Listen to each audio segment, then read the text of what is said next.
ফিলিস্তিনে আমাদের ভাই বোনদের যখন হত্যা করা হচ্ছে তখন আমরা যদি কেবল নীরব দর্শক হয়ে থাকি তবে আল্লাহ সুবহানাহু ওয়া তাআলা এর জন্য আমাদের কি শাস্তি দেবেন? তাকে জিজ্ঞেস করুন তিনি কি এক ঈশ্বরে বিশ্বাস করেন। আমি আসলে 50-50 অবস্থানে আছি। তার মানে আপনি অর্ধেক ঈশ্বরে বিশ্বাস করেন, 50-50। আমি জানতে চাই যে আমি আমার বাবা মাকে মেরি ক্রিসমাস বলে শুভেচ্ছা জানাতে পারবো কিনা। প্রশ্ন হলো দাজ্জাল আসার আগে কি ফিলিস্তিন সাথে সৌদি আরব একটি ইসলামিক দেশ হিসেবে ইসরায়েলের বিরুদ্ধে খুব বেশি কিছু করছে না, আমরা কি বলতে পারি সৌদি আরব একটি মুনাফিক বা ভণ্ড দেশ? ফিলিস্তিনে আমাদের ভাই বোনদের যখন হত্যা করা হচ্ছে তখন আমরা যদি কেবল নীরব দর্শক হয়ে থাকি তবে আল্লাহ সুবহানাহু ওয়া তাআলা এর জন্য আমাদের কি শাস্তি দেবেন? তাকে জিজ্ঞেস করুন তিনি কি এক ঈশ্বরে বিশ্বাস করেন। আমি আসলে 50-50 অবস্থানে আছি। আমি একজন খ্রিস্টিয়ান। আমার দুটি আন্তঃসম্পর্কিত প্রশ্ন আছে, তবে আমি আমার প্রশ্নের প্রথম অংশটি বলছি। তা হলো, আমি বিশ্বাস করি সব ঈশ্বরই মহান এবং ঈশ্বর যেহেতু সর্বজ্ঞানী, অর্থাৎ তিনি অতীত, বর্তমান ও ভবিষ্যতের সবকিছু জানেন, তাহলে আমাদের সৃষ্টির উদ্দেশ্য কি? কেন আমাদের সৃষ্টি করলেন?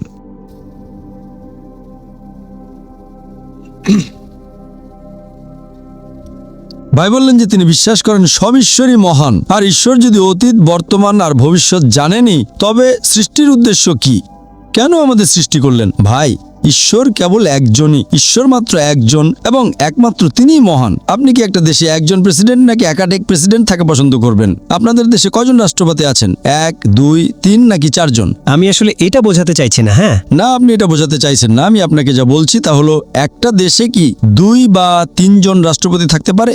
নেতা কি একজনের বেশি হতে পারে? না, একজনের বেশি হতে পারে না। নেতা কি একজনের বেশি হতে পারে? না। আর ঠিক এটাই কারণ যে সর্বশক্তিমান ঈশ্বর কেবল একজনই। তার নিচে 1 নম্বরে তার অনেক বার্তাবাহক বা নবী আছেন ঠিকই, কিন্তু ঈশ্বর কেবল একজনই, একমাত্র তিনিই সর্বশ্রেষ্ঠ। আর বাইবেলেও এই কথা বলা হয়েছে। ডিউটেরোনমি বইয়ের 6 নম্বর অধ্যায়ের 4 নম্বর অনুচ্ছেদে মুসা আলাইহিস সালাম ঈশ্বরের বলা কথাটি পুনরাবৃত্তি করেছেন। শামা ইসরাঈলু আদনান হাইনু আদনাই খাদ। হে ইসরায়েল, শোনো, আমাদের প্রভু ঈশ্বর এক এবং অদ্বিতীয়। যখন যীশুখ্রিস্ট আলাইহিস সালাম জিজ্ঞাসা করা হয়েছিল, এটি গসপেল অব মার্কের 12 নম্বর অধ্যায়ের 29 নম্বর অনুচ্ছেদে উল্লেখ আছে যে প্রথম আদেশ কোনটি, তখন যীশুখ্রিস্ট আলাইহিস সালাম হুবহু সেই কথারই পুনরাবৃত্তি করেছিলেন যা মুসা আলাইহিস সালাম বলেছিলেন। শামা ইসরাঈলু আদনান হাইনু আদনাই খাদ। আপনি যদি কোরআন পড়েন, সূরা ইখলাস 112 নম্বর সূরার 1 নম্বর আয়াতে বলা হয়েছে, বলুন আল্লাহ এক এবং অদ্বিতীয়। তাই আপনি যদি খ্রিস্টান হন এবং বাইবেলে বিশ্বাস করেন, কিংবা যদি আপনি মুসলিম হন এবং কোরআনে বিশ্বাস করেন, আপনাকে বিশ্বাস করতেই হবে যে ঈশ্বর একজনই। আপনি কিভাবে বলতে পারেন যে অনেক ঈশ্বর আছেন? তার মানে বাইবেল সম্পর্কে আপনার জ্ঞান বেশ দুর্বল। আসলে আমি এইটা বোঝাতে চাইছি যে ঈশ্বর কেবল একজনই এবং তিনি অতীত, বর্তমান ও ভবিষ্যৎ জানেন, আর তিনি এটাও জানেন কে জান্নাতে যাবে এবং কে জাহান্নামে যাবে। তাহলে ঈশ্বর কেন এমন মানুষ সৃষ্টি করলেন যারা পাপ করে? মাশাআল্লাহ। তাহলে এখন আপনি নিজেকে সংশোধন করলেন যে সব ঈশ্বরই মহান কথাটি ভুল। ঈশ্বর কেবল একজনই এবং তিনি মহান। তিনি অতীত, বর্তমান, ভবিষ্যৎ জানেন। তাহলে তিনি কেন এমন মানুষ সৃষ্টি করলেন যারা পাপ করবে? উনি প্রথমে এটা যোগ করলেন, উনি কিন্তু এটা জিজ্ঞাসা করেননি। আল্লাহর সূরা জারিয়াতে 51 নম্বর সূরার 56 নম্বর আয়াতে বলেছেন সৃষ্টির কারণ সম্পর্কে। আল্লাহ বলেছেন, আমি জিন ও মানুষকে সৃষ্টি করেছি কেবল আমার ইবাদত করার জন্য। ঈশ্বর যে কারণে মানুষ সৃষ্টি করেছেন তা হলো তার ইবাদত বা উপাসনা করা। এখন তিনি আমাদের পরীক্ষা করছেন। আল্লাহ বলেছেন সূরা আল মুলক 67 নম্বর সূরার 2 নম্বর আয়াতে, ওয়ামা খালাকতুল জিন্না ওয়াল ইনসা ইল্লা লিয়াবুদুন। তিনি আল্লাহ যিনি মৃত্যু আর জীবন সৃষ্টি করেছেন যাতে তিনি পরীক্ষা করতে পারেন তোমাদের মধ্যে কর্মে কে উত্তম। তাই আল্লাহ আমাদের এই পৃথিবীতে পাঠিয়েছেন একটা পরীক্ষা হিসেবে। তিনি জানেন কেউ পাস করবে, কেউ ফেল করবে। তাই আমরা এই পরীক্ষার মধ্য দিয়ে যাচ্ছি। সবাই পাস করবে না। আপনি যদি আল্লাহর ইবাদত করেন, যদি সত্য ঈশ্বরের উপাসনা করেন, তার সাথে কাউকে শরীক না করেন, তার মূর্তি না বানান এবং তার আদেশগুলো মেনে চলেন, ইবাদত মানেই হলো সর্বশক্তিমান ঈশ্বরের আদেশ মেনে চলা। আপনি যদি কোরআনে দেওয়া সর্বশক্তিমান ঈশ্বরের আদেশ এবং সর্বশেষ চূড়ান্ত নবীর বাচনগুলো মেনে চলেন, তাহলে আপনি জান্নাতে যাবেন। তাই আল্লাহ জানেন কোনটা সঠিক, কোনটা ভুল। তিনি আমাদের পরীক্ষা করছেন। ঠিক যেমন পরীক্ষার হলে শিক্ষক আপনাকে প্রশ্নপত্র দেন, শিক্ষক সবকিছুই জানেন, তারপরেও শিক্ষক আপনাকে প্রশ্ন করেন, ঠিক না ঠিক? শিক্ষক আপনাকে প্রশ্ন করেন যদিও তিনি সবকিছু জানেন। এখন আপনার উত্তরের উপর ভিত্তি করে তিনি আপনাকে নম্বর দেবেন, আপনি পাশ করবেন নাকি ফেল। ভাই ইতিমধ্যে 3টি প্রশ্ন করে ফেলেছেন। আমি এই 3টি প্রশ্নের উত্তরে দিয়েছি। তাকে জিজ্ঞেস করুন তিনি কি এক ঈশ্বরে বিশ্বাস করেন। 50-50। দেখেছেন, আমি আসলে 50-50 অবস্থানে আছি। 50% ঈশ্বরে করি, কেবল একজন ঈশ্বর আছেন কিনা সে বিষয়ে। তার মানে আপনি অর্ধেক ঈশ্বরে বিশ্বাস করেন। 50-50। ভাই, এটা আলোচনার সময় নয়। আমরা বেশ লম্বা সময় ধরে কথা বলেছি। আমরা অন্য মানুষদের সুযোগ দিতে চাই। যদি এটা 50-50 হয় তাহলে কোরআন পড়েন, ইনশাআল্লাহ এটা 100% হয়ে যাবে। ঠিক আছে, ধন্যবাদ। আমি আপনার কাছে অনুরোধ করছি কোরআন পড়ার জন্য। তাকে কোরআনের একটা অনুবাদ দেন। আমাদের হাতে সময় খুব কম। আমরা ইতিমধ্যেই 2 ঘন্টা 45 মিনিটের একটা লম্বা লেকচার করেছি। মাশাআল্লাহ, আমরা অন্যদের সুযোগ দিতে চাই। বিসমিল্লাহিররহমানিররহিম। আসসালামু আলাইকুম ওয়া রাহমাতুল্লাহি ওয়া বারাকাতুহু। ওয়ালাইকুম আসসালাম। আমার নাম রোজ, আমি আত্মকর্মসংস্থানে যুক্ত। আমার প্রশ্ন হলো, এতগুলো মুসলিম দেশ এবং ইসলামের এত অনুসারী থাকা সত্ত্বেও কেন তারা তাদের সহবিশ্বাসী ভাই বোনদের হত্যা হতে দেখতে ইচ্ছুক? আমি জানতে চাই, ফিলিস্তিনে আমাদের ভাই বোনদের যখন হত্যা করা হচ্ছে, তখন আমরা যদি ভ্রুক্ষেপ না করি বা কেবল নীরব দর্শক হয়ে থাকি, তবে আল্লাহ সুবহানাহু ওয়া তাআলা আমাদের কি দেবেন, বা আল্লাহ সুবহানাহু ওয়া তাআলা এর জন্য আমাদের কি শাস্তি দেবেন? বোন অনেক সুন্দর একটি প্রাসঙ্গিক প্রশ্ন করেছেন। বোন, আমি আপনার প্রশ্নটা বুঝতে পেরেছি। বোনের প্রশ্ন হলো, আমাদের এতগুলো দেশ আছে, এত মুসলিম আছে, তারপরও আমরা নীরব দর্শক। আল্লাহ সুবহানাহু ওয়া তাআলা কি করবেন? আমরা যদি নীরব দর্শক হয়ে থাকি, তাহলে আল্লাহ আমাদের এই পরীক্ষায় ফেল করিয়ে দেবেন। আল্লাহ কোরআনে ও সহিহ হাদিসে যে নির্দেশ দিয়েছেন, আমরা যদি আল্লাহর সেই নির্দেশ মেনে না চলি, তাহলে আমরা পরীক্ষায় অকৃতকার্য হব। বোন, পরকালে আমরা জান্নাতে যেতে পারবো না। নবীজি বলেছেন, আমরা ওহানের মতো হয়ে গেছি, আমরা সমুদ্রে ফেনার মতো হয়ে গেছি, আমরা কেবল স্রোতে ভাসছি। তারা আমাদের যেদিকে সরাতে চাই সেদিকেই ঠেলে দেয়, আমরা সেখানেই যাই। তারা আমাদের লাথি মারে, আমরা ডানে বায়ে ছিটকে যাই। আমরা এমনই হয়ে গেছি, আমরা দুনিয়াকে বেশি ভালোবাসি আর মৃত্যুকে ভয় পাই। আপনি যদি দুনিয়াকে বেশি ভালোবাসেন আর মৃত্যুকে ভয় পান, তবে আপনার জান্নাতের সুবাস পাওয়ারও কোনো সম্ভাবনা থাকবে না। আপনি যদি আল্লাহ এবং তার রাসূলকে, আপনার পিতা, আপনার সন্তানের সন্ততি এবং সমগ্র মানব জাতির চেয়ে বেশি না ভালোবাসেন, তবে আপনি জান্নাতের সুবাসও পাবেন না। ঠিক আছে, আমরা কি পরবর্তী প্রশ্নটি নিতে পারি প্লিজ? ঠিক আছে, আমার নাম স্যান্ড্রে, আমি একজন নবমুসলিম। আমার বাবা মা এখনও অমুসলিম এবং আমরা একই বাড়িতে থাকি। আমি জানতে চাই যে আমি মাঝে মধ্যে তাদের মেরি ক্রিসমাস বা এমন কিছু হলে তাদের মেরি ক্রিসমাস বলে শুভেচ্ছা জানাতে পারবো কিনা? বোন প্রশ্ন করেছেন যে তিনি একজন রিভার্ট নবমুসলিম এবং তার বাবা মা খ্রিস্টান। তিনি কি মাঝে মধ্যে তাদের মেরি ক্রিসমাস বলে শুভেচ্ছা জানাতে পারবেন? আপনি তাদের আসসালামু আলাইকুম বলতে পারেন, আপনার উপর শান্তি বর্ষিত হোক। এটা মেরি ক্রিসমাসের চেয়ে অনেক ভালো। আপনি যদি মেরি ক্রিসমাস বলেন, আপনি কি জানেন আপনি কি করছেন? মেরি ক্রিসমাস হলো তারা 25শে ডিসেম্বর যীশু খ্রিস্টের জন্মদিন উদযাপন করে ঈশ্বরের পুত্র হিসেবে। আপনি কি বিশ্বাস করেন যীশু খ্রিস্ট ঈশ্বর? না। না। তাহলে আপনি কিভাবে তাদের মেরি ক্রিসমাস বলে শুভেচ্ছা জানাচ্ছেন? তাহলে আপনি কেন চান আপনার বাবা মা জাহান্নামে যাক? আপনি কি চান আপনার বাবা মা জান্নাতে যাক নাকি জাহান্নামে যাক? শুধু এই কারণে যে আমি আমার বাবা মাকে ভালোবাসি, আমি চাই। ঠিক আছে, কিন্তু আপনি কি তাদের জাহান্নামে পাঠাতে চান? না। আপনি যদি তাদের ভালোবাসেন, আপনি কি চান তারা জান্নাতে যাক নাকি জাহান্নামে যাক? না, আমি চাই না। সুতরাং আপনি যদি মেরি ক্রিসমাস বলেন, তার মানে আপনি অভিনন্দন জানাচ্ছেন যে ঈশ্বর একজন পুত্র সন্তান জন্ম দিয়েছেন, যীশু খ্রিস্ট। Merry Christmas. হ্যাঁ। আপনি তাদের জাহান্নামে পাঠাচ্ছেন এবং এমনকি আপনি নিজেও জাহান্নামে যাচ্ছেন। আপনি কি একজন ভালো মেয়ে? আপনার তাই বলা উচিত যেটা আমি বলেছি। সম্পূর্ণ বাইবেলের কোথায় এমন একটিও দ্ব্যর্থকম্য বাক্য নেই যেখানে যীশু খ্রিস্ট আলাইহিস সালাম নিজে বলেছেন যে আমি ঈশ্বর এবং আমার উপাসনা করো। আমি এতক্ষণ ধরে যা বলেছি, বোন, আপনার সেটাই পুনরাবৃত্তি করা উচিত। আপনি যদি আপনার বাবা মাকে মেরি ক্রিসমাস বলে শুভেচ্ছা জানান, আপনি আপনার বাবা মাকে জাহান্নামের আগুনে ঠেলে দিচ্ছেন। আপনি কি একজন ভালো মেয়ে? হ্যাঁ। আপনার উচিত তাদের জান্নাতের দিকে টেনে আনা, ঠিক না বেঠিক? হ্যাঁ, আর সেই কারণেই আমার মুসলিম পরিবারের কেউ আর আমার বাড়িতে আসে না। আচ্ছা, ঠিক আছে, যদি আপনার মুসলিম পরিবার আপনার বাড়িতে না আসে, সেটা সম্পূর্ণ আলাদা একটি বিষয়। কিন্তু আপনি কি আপনার বাবা মাকে জাহান্নামে ঠেলে দিতে চান? হ্যাঁ, এবং না। না, আমি চাই না। আর ঠিক এই কারণেই আপনার উচিত তাদের বলা, প্রিয় মা, প্রিয় বাবা, আমাকে বাইবেলের এমন একটা জায়গা দেখান যেখানে যীশু খ্রিস্ট আলাইহিস সালাম নিজে বলেছেন যে আমি ঈশ্বর এবং আমার উপাসনা করো। আমি একটা জোকারের মতো দেখতে একজনের লেকচার শুনেছি, ডক্টর জাকির নায়েক, মাথায় টুপি পরা, টাকনুর উপরে প্যান্ট পরা। সে বলছিল বাইবেলের কোথাও এমন কথা বলা নেই যেখানে যীশু খ্রিস্ট আলাইহিস সালাম নিজে বলেছেন যে তিনি ঈশ্বর। আমাকে দেখান, আমি সেই জোকারকে গিয়ে বলবো আপনার মাকে এটা ভুল। ঠিক কি ঠিক? আপনি মেরি ক্রিসমাস বলতে পারেন না, তাই আপনাকে তাদের সত্যের দিকে পথ দেখাতে হবে। ঠিক আছে, ইনশাআল্লাহ। তাদের ভালোবাসুন। আমি তাদের ভালোবাসবো। আমি তাদের অনেক ভালোবাসি। আমার পরিবার, আমার বাবা মা, আমার পরিবার, আমার সব মুসলিম। তাদের ভালোবাসুন, তাদের সম্মান করুন, কিন্তু ভুল কাজ করবেন না। যে বিষয়গুলো আল্লাহর বিরুদ্ধে, সেগুলোতে আপনি তাদের সাথে একমত হতে পারেন না। অন্যান্য বিষয়ে কোনো সমস্যা নেই। ঠিক আছে। আপনি তাদের ভালোবাসতে পারেন।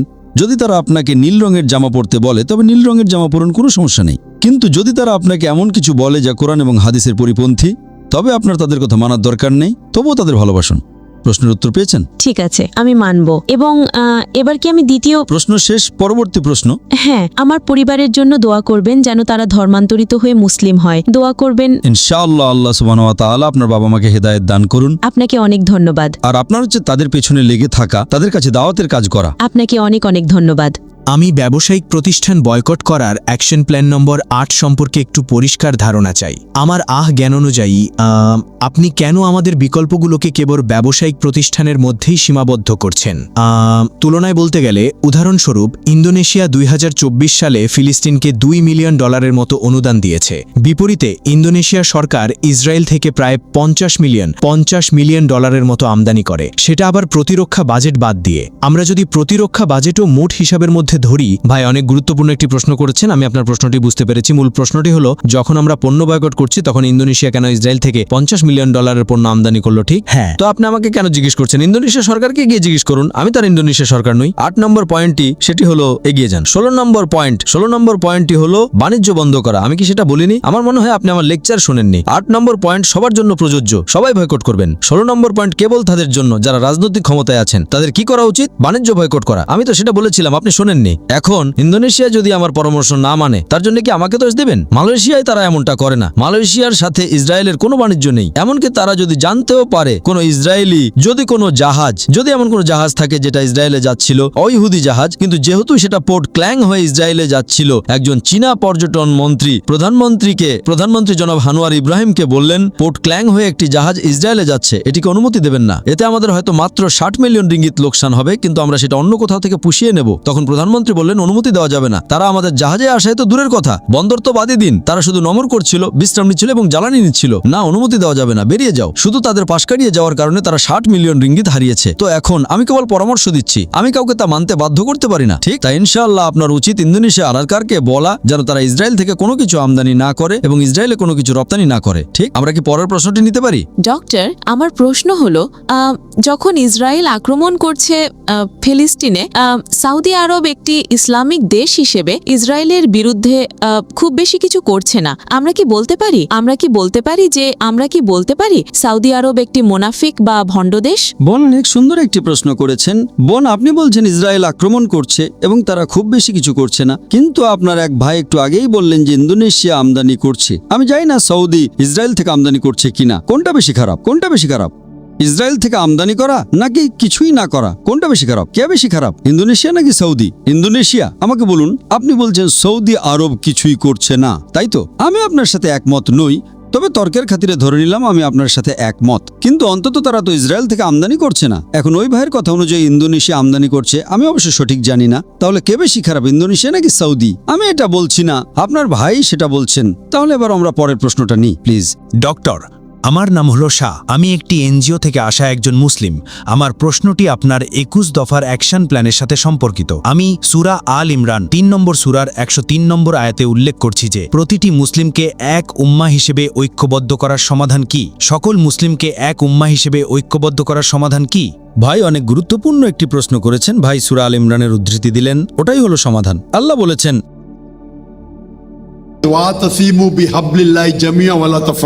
আল্লাহর রজ্জুকে শক্তভাবে ধারণ করো। আল্লাহর রজ্জু বা দড়ি সেটা কি? সেটা হলো কোরআন। আল্লাহর রজ্জু হলো কোরআন এবং সহিহ হাদিস।